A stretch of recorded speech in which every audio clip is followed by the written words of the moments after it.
В Москве под председательством Айсена Николаева состоялось заключительное в этом году заседание комиссии Госсовета России по направлению энергетика. Его посвятили промышленной безопасности на объектах ТЭК. Несмотря на проблемы, которые сегодня испытывает бизнес, в вопросах промышленной безопасности никаких послаблений быть не должно, отметил глава Якутии.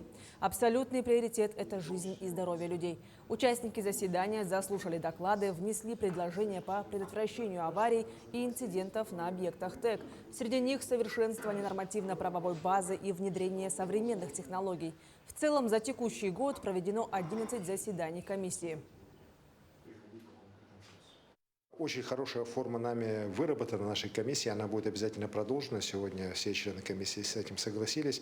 Когда мы проводим заседания нашей комиссии во время крупных форумов, таких как Санкт-Петербургский газовый форум или Восточный экономический форум, это позволяет максимально привлекать самых крупных экспертов в отрасли. Поэтому план на 2025 год у нас серьезный. Тоже сегодня достаточно много предложений прозвучало, в том числе от профсоюзов угольщиков, которые будут учтены, начиная от газификации, от вопросов геологоразведки по нефти и газу, заканчивая вопросами энергетического машиностроения. У нас повестка работы на 2025 год очень обширная, и уверен, мы ее полностью выполним.